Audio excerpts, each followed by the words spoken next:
स्वागत है आपका हमारी खास सीरीज मार्केट मास्टर्स में। और सीरीज पर हम बाजार के उन जाने माने दिग्गजों से आपकी मुलाकात करवाने जा रहे हैं जिन्होंने मार्केट में कई सारे बुल और बेयर मार्केट देखे हैं, कई ग्लोबल इवेंट्स ऐसी देखी जिनसे ऐसा लगा कि बाजार अब तो खत्म, और कई सारे ऐसे उन्होंने तेजी के बाजार देखे जिनसे ऐसा लगा कि मंदी तो कभी आने वाली है ही नहीं। और इस वक्त जब बाजार में बड़ी कश्मकश का माहौल है कि एक तरफ ग्लोबल ट्रिगर्स देखते हैं तो लगता है कि माहौल बड़ा ख़राब है, और एक तरफ हमारी इकोनॉमी देखते हैं तो लगता है कि सब कुछ ठीक हो जाएगा। ऐसे में बड़ा सवाल है कि कैसे इस बाज़ार को अप्रोच करें, डायरेक्शन क्या होगा, किन चीज़ों से सावधान रहना है और कहां आपको निवेश के मौके ढूंढने हैं। आइए इस सीरीज की शुरुआत करते हैं। बाजार के जाने माने दिग्गज, मेरे फेवरेट हेलियस कैपिटल के समीर अरोड़ा साहब हमारे साथ कार्यक्रम में हो रहे हैं शामिल। समीर सर, स्वागत है आपका। दो तरह से थैंक यू स्वागत जी। करना है। हमारे भी फेवरेट आप हैं। Thank you so much sir. पहले तो स्वागत आपका भारत में है। सिंगापुर से इस वक्त समीर सर इंडिया आए हुए हैं। यहाँ से वापस सिंगापुर नहीं जी, पहुंच गए, इंडिया में ही है सर? सिंगापुर सिंगापुर पहुंच भी सिंगापुर गए? आ गए। क्या बात है, हाँ मुझे जी। लगा कि हफ्ते भर पहले आप यहीं वीकेंड थे को तो आ गए। शायद। वीकेंड को आ गए थे। अच्छा, चलिए बहुत बढ़िया सर। सबसे पहले स्वागत है सर। और पहला सवाल, क्योंकि आप सिंगापुर ऐसी जगह बैठे हैं जहाँ से आप पूरी दुनिया पर नज़र रख सकते हैं, एकदम ये देश ही ऐसी जगह पर लोकेटेड है कि हर तरह के मार्केट को आप आसानी से ट्रैक कर पाते हैं। पहले अमेरिका से ही शुरुआत करता हूँ। क्या आपको लगता है अमेरिका रिसेशन में, बड़ी मंदी में जाने की तैयारी में है? एक्चुअली जी, रिसेशन और मंदी का डायरेक्ट कनेक्शन अभी कम हो गया, इन द सेंस कि अगर वहां पे माइल्ड रिसेशन हो, वो कहते हैं जी रिसेशन होगा 1 या 2 क्वार्टर्स के लिए, लेकिन वो सीरियस इसलिए नहीं होगा क्योंकि अभी भी अमेरिकन पब्लिक के पास पता नहीं कितने 1.5 ट्रिलियन डॉलर की सेविंग्स है। वहां पे सेविंग्स नॉर्मली एंड में जीरो कर देते हैं। तो अभी जो उनको एक्स्ट्रा पैसे मिले हैं उनके खत्म नहीं हुए, तो अभी भी वो 3-4 क्वार्टर्स तक चला सकते हैं। तो अगर माइल्ड रिसेशन हो तो अभी प्रोजेक्शन यूएस में ये कर रहे हैं कि अगले साल, दैट इज 2023 के पता नहीं सेकेंड हाफ में या सम टाइम, वहां पे इंटरेस्ट रेट कट शुरू होंगे। पहले तो बढ़ेंगे अभी से तब तक, लेकिन मंदी मुझे लगता है 1-2 महीने चलेगी। उसके बाद डिपेंड करता है कि अगर इकोनॉमी ज्यादा खराब ना हो और ये लगे कि खाली इवेंट्स क्रॉस करने हैं, तो वहां की भी मंदी खत्म हो जाए, चाहे रिसेशन हो रही हो। रिसेशन का ये नहीं मतलब है कि अब वो मार्केट ने और 20% गिरना है। वो जो है वो अभी जो होना होगा 1-2 महीने में हो जाएगा, क्योंकि अभी आपके जो क्वांटिटेटिव ईजिंग हो रही थी वो अब रिवर्स हो गई है, तो वो उसके अभी पहला महीना ही चल रहा है। एंड अभी एक 75 बेसिस पॉइंट हाइक आएगा और उसके बाद शायद एक 50 बेसिस पॉइंट का हाइक आएगा। तो जो होना है वो 2-3 महीने में हो जाएगा वहां पर।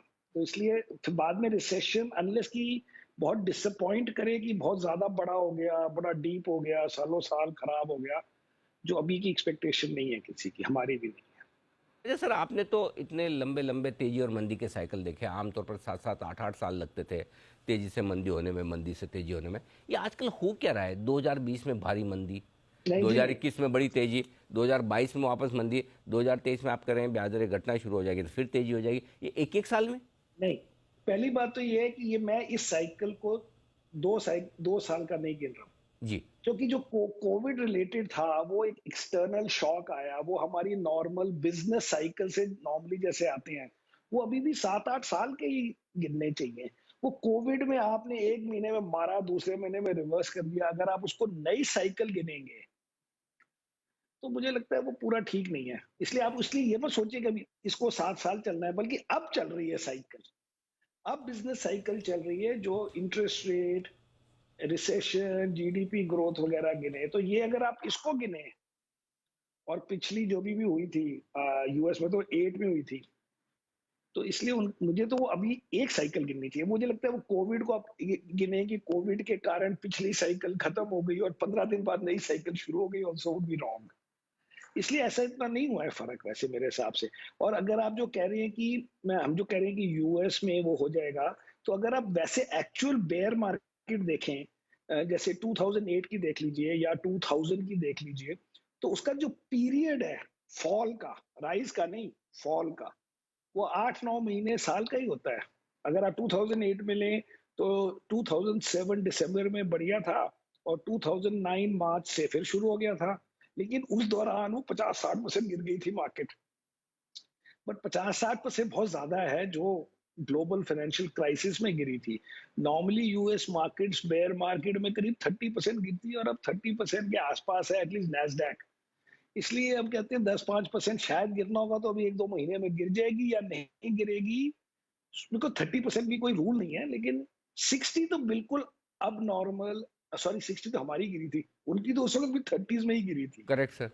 सो आई वुड से इसको ये मत गिने कि अरे सेकंड बुल रन कैसे शुरू हो गया। अगर हो जाए अगले साल, विच आई थिंक प्लस माइनस कुछ ना कुछ तो शुरू होगा। एक और मैंने डेटा पढ़ा कि अगर आप किसी भी साल में, जो कि लास्ट 30-40 साल का डेटा देखते हैं लोग जो भी, अगर उस साल में एंड ऑफ द ईयर में उस साल में यूएस में रिसेशन है, मतलब कि जीडीपी उस साल की नेगेटिव है कंपेयर टू प्रीवियस ईयर, उस साल का स्टॉक मार्केट रिटर्न पॉजिटिव होता है। हाँ, ये बड़ी वो इंटरेस्टिंग चीज़ है। पहले गिरता है, वो हम्म। पहले गिरता है, उस हम्म। साल में नहीं गिरता। करेक्ट। अच्छा सर, एक चीज़ और बताएं कि अब आजकल हमारी आम धारणा ये होगी कि भाई या तो हमारे मार्केट कम गिरे इसलिए भी कॉन्फिडेंस आ जाता है कि अब जितना यूएस गिरेगा हम उतना नहीं गिरेगा, हम कम गिरेंगे। तो क्या हम यूएस गिरेगा तो हम कम गिरेंगे और यूएस बढ़ेगा तो हम ज़्यादा बढ़ेंगे? हो सकता है। एक्चुअली ये मैंने जनवरी में भी बोला था कि हम यूएस को आउट परफॉर्म कर सकते हैं, जी जी। लेकिन जब इन्फ्लेशन की स्टोरीज आई थी, उससे पहले तो हमें भी खास नहीं था, बट जब इन्फ्लेशन की आई थी, विच वाज फरवरी या जैन से शुरू हुई थी, कि यूएस मार्केट को हम आउट परफॉर्म कर सकते हैं, लेकिन अगर यूएस मार्केट गिरेगी हम पैसे नहीं बना सकते। But it is okay as long as you outperform on the downside. पहले क्या होता था कि अगर यूएस मार्केट 10 गिर रही है, 20 गिरते थे। Actually 2008 is a good example, जो कि यूएस की प्रॉब्लम थी, उसकी सब प्राइम की, और एंड में यूएस मार्केट गिरी 30% और हम गिरे 50%, और हमारी करेंसी गिरी कोई 18-19%, तो घूम फिर के हम भी 60% गिर गए। अब है कि India has fallen less, and वो राइज इसलिए ज्यादा हो सकता है कि जब यूएस मार्केट बढ़ेगी या थोड़े महीनों में जब एफआईआई वापस आएगा, वो आप जो मर्जी कर लो, वो 4-6 महीने में तो वापस आ जाएगा। उसकी लॉजिक सिंपल ये है कि वो चलो अलग से बात करते हैं, लेकिन जब एफआई आ जाएगा और इंडियन जिसने अभी तक 1-2 साल तक संभाला हुआ है, वो भी पहले राउंड में तो बेच के जाएगा नहीं। तो हो सकता है कि यूएस मार्केट से हम ज्यादा बढ़े, लेकिन बहुत ज्यादा अगर आप बढ़ोगे फिर सेलिंग होगी, क्योंकि क्या है कि प्रीमियम्स भी कोई लिमिट में होने चाहिए। इस समय हमारी वैल्यूएशन वर्ल्ड मार्केट से आई थिंक 50-60% ज्यादा हो गई है। पहले करीब 40% होती थी। चलो हम कहते थे इंडिया है, बिलियन लोग हैं, कंज्यूमर है, ये वो है, लेकिन हर चीज की लिमिट होती है।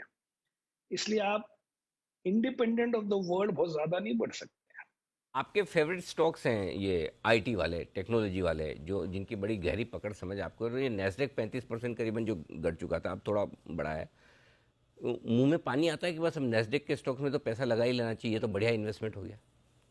नैस्डैक के स्टॉक बढ़िया, बहुत ज्यादा बढ़िया, हमारे आईटी स्टॉक से भी बेटर है। अगर आप वहां पे देखें, ये गूगल वगैरह 15-17 पी पे चलते हैं और राइट। 20-25% तक की ग्रोथ करते थे। हम्म। अब चलो सपोज 15 की करते हैं, 10 की कर दे, लेकिन उस स्केल पे करते हैं। और एक्चुअली आप देखो, वो बड़ा रिस्की स्टॉक है वैसे, बट फेसबुक तो आई थिंक 10 पी पे मिलेगा आपको। बताओ अगर इंडिया में ये स्टॉक होता 40 पी पे चल रहा होता। वहां के स्टॉक से बहुत बढ़िया है, बहुत बढ़िया है, लेकिन वो मार्केट में क्योंकि इतने एक्सेसेस हुए, not in the stocks but in the market, तो वो अब करेक्ट हो रहे हैं। वो मोस्टली हुए न्यू न्यू लिस्टिंग से हुए या लॉस मेकिंग से हुए, जो कि मोस्टली डाउन है 70-80%। उसमें से भी आप सोचो, PayPal PayPal would be down 75%। क्या प्रॉफिट बनाते हैं, क्या मतलब बिजनेस है। क्योंकि अनलाइक इंडिया, वहां पे you can charge money transfer के लिए पैसे चार्ज होते हैं, हमारे सब कुछ फ्री होता है हमारी कंट्री में। और 70-70, 80-80% ये शेयर गिर गए हैं। इससे ज्यादा कोई क्या गिरेगा, बट तो थोड़े से हमने लिए हैं, लेकिन अभी हम ये 3-4 महीने बाद ही करेंगे, वो सब करेंगे जो वहां पे यूएस स्टॉक्स में। ठीक है, मतलब थोड़ी और कमजोरी आ जाए तो फिर लेने लायक हो जाएंगे। अच्छा, आप कह रहे थे कि एफ आईज के बारे में मैं थोड़ी देर बाद में बताऊंगा। अ, हाँ, हाँ। माफ़ कीजिएगा सर, आपका ऑडियो मिस हो गया, आप कुछ कह रहे थे। मैं कह रहा था कमजोरी का मुझे नहीं पता, मैं ये टाइम देखना चाहता हूँ, दो हम्म। तीन महीने का टाइम देखना चाहते हैं, क्योंकि ये टाइम है या तो गिरेगी या नहीं गिरेगी। इन द सेंस कि अब एक और इंटरेस्ट रेट हाइक होना है, अभी आज रात को इन्फ्लेशन के नंबर आने हैं, अभी आप पीक उसमें हो, 5-7-10% गिर जाएगी, तो उसके बाद नंबर्स इररिलेवेंट हो जाएंगे कि क्या होता है। उसके बाद लोग कहेंगे ले लो, 1 साल में नहीं बने तो 1.5 साल में बन जाएंगे, 2 साल में बन जाएंगे। ये बात है।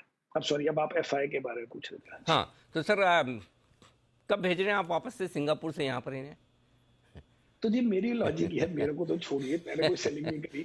जी। बट मेरी बिग पिक्चर लॉजिक है हुँ, कि अगर आप 90 से जब एफआईआई आए, अब आप देखो कि साल बाई साल कितनी बार उन्होंने बेचा है। 3-4 साल में बेचा है सिर्फ। करेक्ट। ये नहीं है कि उनका डिफॉल्ट स्टेटस है बेचना, उनका डिफॉल्ट स्टेटस था खरीदना। तो इस साल जो उन्होंने बेचा है, उसका हम कोई स्पेसिफिक इंडिया रिलेटेड रीजन नहीं दे सकते कि भाई इंडिया ने ये कर दिया, इंडिया ने कोई पॉलिसी चेंज कर दी, कोई टैक्स लगा दिया जिससे आपका मूड खराब हुआ। इसलिए इंडिया की सेलिंग हम गिनते हैं कि ये कोलैटरल डैमेज है, कि यूएस मार्केट गिर रही है, कि वर्ल्ड वाइड इन्फ्लेशन हाई है। इंडिया की तो इन्फ्लेशन भी रिलेटिव टू देम कम है।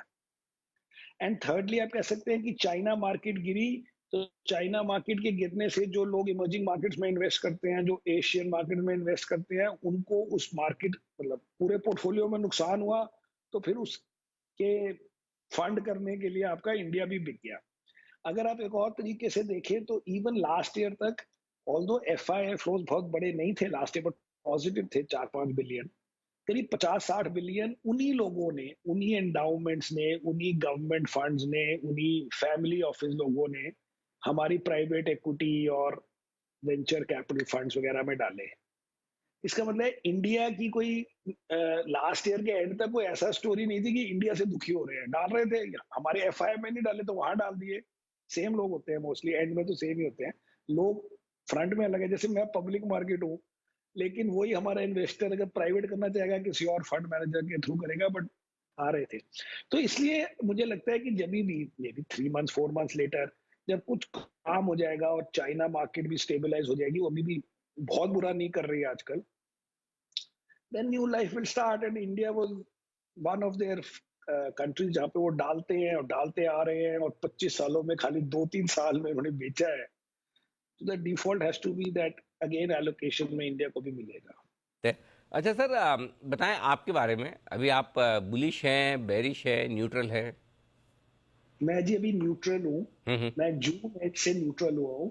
जब ये कमोडिटी प्राइसेस गिरी हुँ, और फिर उसके बाद ऑयल भी गिरा, तो उसमें क्या है कि अभी इन्फ्लेशन चाहे अभी आपको हाई नजर आए यूएस की और इंडिया की, जी, लेकिन अगर आप कहें कि 4-5 महीने के बाद ये इन्फ्लेशन नंबर्स में 50-60% तो इन्हीं चीजों का होता है, फिर थोड़ा सर्विसेज का होता है यूएस की अगर बात करें, तो इसलिए वो इन्फ्लेशन नंबर्स बाय डेफिनेशन थोड़े ठीक हो जाएंगे। वहां पे भी बात हो रही है, सेमीकंडक्टर शॉर्टेज खत्म हो गई, वो जो कंपनीज थी उनके पास एक्स्ट्रा इन्वेंट्री उन्होंने ऑर्डर की थी, तो सप्लाई चेन के डर से उन्होंने ज्यादा चीजें ऑर्डर कर दी और वो सब मिल गई और कस्टमर गायब। और तो वो प्राइसेस भी, मतलब इसका मतलब सप्लाई चेन का इशू शॉर्ट टर्म में नहीं रहा। प्लस आपकी कॉपर गिर गई और स्टील गिर गया और ऑयल गिर गया और सारी कमोडिटीज गिर गई, लंबर गिर गया। तो ऑटोमेटिकली, और साथ में इंटरेस्ट रेट थोड़े बहुत तो बढ़ ही गए, उससे हाउसिंग की डिमांड कंट्रोल में आ गई। तो ओवरऑल 3-4-5 महीने बाद इन्फ्लेशन भी ठीक हो जाएगी। तो मैंने ये अभी मैं नहीं अज्यूम कर रहा हूँ कि रोज ये मार्केट को ऊपर जाना है, या कि अगर मार्केट बहुत गिर गई है तो it has to go up a lot, ऐसे नहीं होता। मोस्टली मोस्टली ये है कि गिरने के बाद थोड़े दिन ना गिरे और प्लस माइनस थोड़े बहुत पैसे बच जाए तो ठीक है, लेकिन अब ये नहीं लगता कि रोज सुबह उठ के जी हमारा नुकसान होगा। टेक्निक वाली तो सिचुएशन पहले से निकल गए। वो बीच का फेज भी चाहिए होता है ना। हाँ, वो नॉर्मली अगर बहुत गिरने के बाद बहुत बढ़ती है, हुँ, वो नॉर्मली होता अगर या तो मार्केट बहुत गिर जाती, आप कहते हैं कि जी फोर्स सेलिंग हो गई है, कोई बैंकरप्ट हो गया, कोई हेज फंड उड़ गया, इसलिए उसके सारे शेयर बिक गए, मार्जिन कॉल्स हो गई, रिटेल पब्लिक में पैनिक हो गया। वो सब हुआ नहीं। सेकंड, आप कह सकते हैं मार्केट एकदम बढ़ सकती है अगर कुछ सडन इंटरेस्ट रेट कट हो गए, लिक्विडिटी इंजेक्शन हो गई, वो भी नहीं होना। तो इसलिए अब आपको स्लोली गिरे हो तो स्लोली बढ़ोगे। बात भी सही है, ज़ोर से गिरते अच्छा सर इस बीच में मतलब आई डोंट नो आपके ऊपर है जवाब ना भी दें, लेकिन मैं पूछना चाहता हूँ, 15,200 बन गया बॉटम सर निफ्टी का अब इसका? हम ऐसे करते ही नहीं है कि हम आपको जवाब ना दें, मैं देखो कि भी बात है। जी सर, तो पता पता नहीं, हमारा एक जवाब ये भी हो सकता है कि हमें पता नहीं भी। नहीं ठीक बात है, क्योंकि मतलब अब बट जी मोस्टली मोस्टली बन गया, शायद बन गया। ठीक बात है। अच्छा सर एक और चीज़ जो आपकी पसंद के शेयर मतलब बड़े आउट परफॉर्म कर रहे हैं, स्पेशली बैंक्स जो आपको बड़े पसंद आते हैं। अभी हाँ सर? आईटी वाले नहीं कर रहे, हमारे हाँ बैंक वाले थोड़ा। हाँ, आईटी वाले तो मैंने इसलिए पूछा, मैंने कहा कि इंडिया के बजाय मैंने नेस्डेक का पूछा कि वहां पैसा लगाएंगे, वहां ज्यादा गिरे हैं। लेकिन हाँ, बैंक्स पे क्या व्यू बन रहा है सर अब? सो जी बैंक इज नंबर वन। जो भी हमने वापस पैसे डाले हैं, हम्म। तो हमने करीब जून में करीब हमारे 10-12% कैश था। अब वो करीब 4-1% कैश रह गया है। तो 8% जो डाले उसमें मोस्टली फाइनेंशियल में ही डाले। बिकॉज अगर मेरे जो 3 फेवरेट सेक्टर्स हैं इंडिया के, और वो सबके वही सेक्टर्स होते हैं वर्ल्ड में, which is financials, consumer and technology कह लें, प्लस दो चार और चीजें जोड़ दें जैसे फार्मा या कभी speciality chemical. But big picture में 3 सेक्टर होते हैं वर्ल्ड में, फाइनेंशियल्स, कंज्यूमर एंड टेक। तो उसमें इन तीनों में भी देखेंगे तो फाइनेंशियल बेटर है। सेकेंडली अगर आप देखें कि फाइनेंशियल में सबसे ज्यादा एंड टेक्नोलॉजी में भी फॉरेन सेलिंग हुई है। अगर आप फॉरेन सेलिंग का जो ब्रेकअप कई ब्रोकर्स डालते हैं, तो सबसे ज्यादा, बिकॉज वही शेयर थे उनके पास, सबसे ज्यादा बिके भी वही है। एंड फाइनेंशियल में अगर आप जैसे एचडीएफसी बैंक वगैरह को ले, तो अब ये तो कॉन्फिडेंस आया कि even with so much selling, और साथ में उनका मर्जर कई लोगों को पसंद नहीं आया, हमारे को ठीक लगा, वो फिर भी उस पर 4-5% ही गिरा है, 5-5.5% गिरा है इस साल। मैं कैलेंडर ईयर की बातें करता हूँ। तो उसी में कॉन्फिडेंस था। तो फाइनेंशियल आर द बेस्ट। अभी कंज्यूमर सेकंड कर दिया, और टेक में क्योंकि वो उनका सबसे ज्यादा इंटरेक्शन है यूएस से, उनके कस्टमर्स हैं यूएस में, अगर स्लो डाउन यूएस में है, अगर यूएस कंपनीज पे प्रेशर है, तो टेक्नोलॉजी जो है वो हम रख रहे हैं, लेकिन अब हम और नहीं ले रहे अभी के लिए। तो कंजम्पशन वाले अच्छे हैं, बैंक्स अच्छे हैं, टेक्नोलॉजी पर न्यूट्रल है। सर एक इस पर राय दीजिए मुझे, कमोडिटीज़ पर, क्योंकि कमोडिटीज़ जितने तेज़ी से बढ़ी वैसे घटी भी है, और स्टॉक्स भी ऊपर से 40-50% सब नीचे आ गए।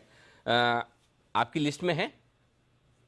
ये हमने आपको कई बार बताया, हम कमोडिटीज तभी लेते? लेते हैं जब हम प्रेशर में आ जाए, हम प्रेशर में आ जाए कि हाय बड़ा बढ़ रहा है पर, तो हमने एक शेयर लिया है, हमारे भी 30% उड़ गए हैं, उसका नाम है हिंडाल्को। ओह, अच्छा।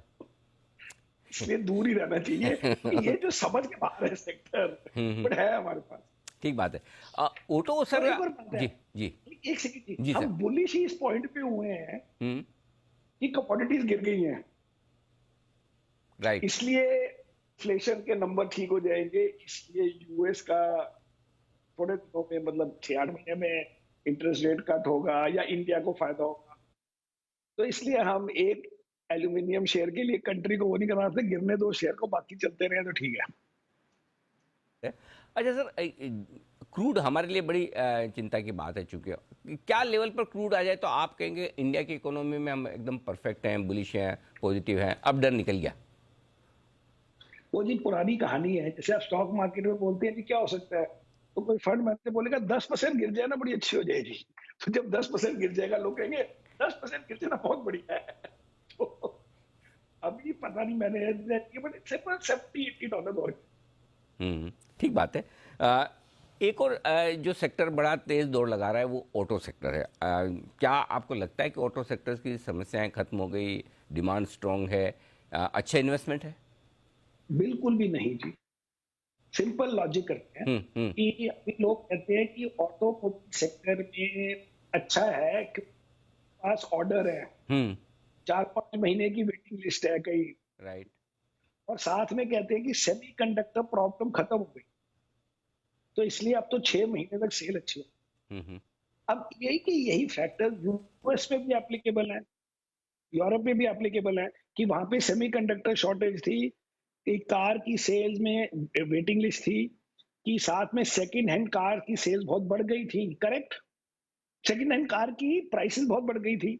इनफैक्ट 6-8 महीने पहले, या 5-6 महीने पहले, इन्फ्लेशन का एक रीजन यूएस में था कि सेकंड हैंड कार सेल, जो कि उनके इन्फ्लेशन नंबर में आता है, वो second hand car prices had gone up some 40%। In fact अगर आप सर्च करें गूगल में, आपको मिलेगा कि 6-8 महीने पुरानी कार वो selling at the price of a new car. अब आप खाली स्टॉक प्राइसेस को देखें यूएस के या कहीं वर्ल्ड के, तो इस साल general Motors down 45%, Ford 40%, Tesla 35-40%, अगर आप वोक्सवैगन को देखो 30%, आप देखो हुंडई सम 20%। कहने का मतलब है ये सब कहानी 3 महीने बाद हमारी भी यही हालत होनी है, बिकॉज़ वर्ल्ड की ये हालत हो रही है, बिकॉज़ ऑटो सेक्टर में किसी को पता ही नहीं कि नेक्स्ट गाड़ी किसकी चलनी है। ये 6 महीने की वेटिंग लिस्ट, 3 महीने की वेटिंग लिस्ट इज़ हो गई वो स्टोरी हमारे हिसाब से। परफेक्ट। अच्छा सर, अब आखिरी सवाल, चूंकि समय कम खत्म हो रहा है, तो मैं ये जानना चाहता हूँ कि जो लोग इंतजार कर रहे हैं कि भाई अच्छी मंदी आएगी तब पैसे लगाएंगे, जो पहले से लगे हुए तो लगे हुए ही हैं, उनको एक चांस और मिलेगा क्या? एक्चुअली मैंने भी 10-15% के लिए ये सोचा था हाँ। कि यूएस मार्केट काफ़ी गिरेगी, मतलब काफ़ी mean 10-15%, hmm. Which is three. लेकिन अब मुझे बिकॉज़ कमोडिटी प्राइसेस काफ़ी गिर गए और इन्वेंट्री की इशू उल्टी हो गई कि मतलब लोगों की डिमांड, बहुत ज्यादा इन्वेंट्री है सारी कंपनीज जिनके रिजल्ट्स है यूएस में, वॉलमार्ट, टारगेट, ये वो। तो मुझे लगता है अगर यूएस नहीं गिरेगा या प्लस माइनस घूमता रहेगा, फिर इंडिया में, क्योंकि एफआईआई की सेलिंग भी थोड़ी कम हो गई है, पहले 3-4 हजार करोड़ दिन की सेलिंग होती थी, अब 1000-1500 कई बार जीरो भी हो गई है लास्ट 2 हफ्ते में। तो अभी के लिए मुझे लगता है कि अब नहीं मिलेगा शायद, और इतना करना भी नहीं चाहिए, कोई लास्ट बिट में ईगो ट्रिप नहीं होना चाहिए कि मुझे 10% ऑफ माई मनी में 10% लोअर मिलेगा तो आपका 1% एनएवी चेंज हुई ना आपकी, क्योंकि 90% जो आपके पास है वो भी तो गिरेगा ना फिर। ये बात आपने सही तो कहा। इसलिए इतना ज्यादा नहीं सोचना चाहिए, प्लस हम्म। माइनस आप पहुंच गए हो। हाँ। And एक एक आपने 20% करीब मार्केट तो फॉल या 15% फॉल हम्म। के बाद हो सकता है 5-7% और गिर जाए, correct. But you should not hope and pray कि हाँ। 20% और गिर जाए ताकि मेरे लास्ट 10% पर अच्छे प्राइस पर लग जाए। बाकी 80-90 का क्या होगा जो पहले से लगे हुए हैं। Correct. बिल्कुल ठीक। अच्छा सर, आप चूंकि पिछले 2 साल में काफ़ी नए इन्वेस्टर्स आए इंडिया में, सो एक राय उनके लिए लेना चाहता हूँ, चूंकि प्राइसेस करेक्शन तो देख ही चुके हैं, उनके पास जो स्टॉक है सब 30 से 50% तो नीचे है। क्या उनका पेशेंस टेस्ट करने के लिए टाइम वाइज करेक्शन भी होगा? यदि हाँ, तो आप क्या एडवाइस करेंगे जो लोग फंसे हुए हैं और थोड़े आगे पीछे हो रहे हैं, मन बना रहे निकले, उनको क्या कहना है? आपको ऐसी बातें करते हैं फंसे हुए, ट्विटर में तो कोई फंसा हुआ नहीं लगता मुझे। अपनी ऐसा कोई बोलता ही नहीं ना सर, अपनी खराबी कौन बताए कि मैं फंस गया। तो पहली बात है जी। कि वो दिन नहीं आएंगे कि बगैर पढ़े, बगैर समझे, जी।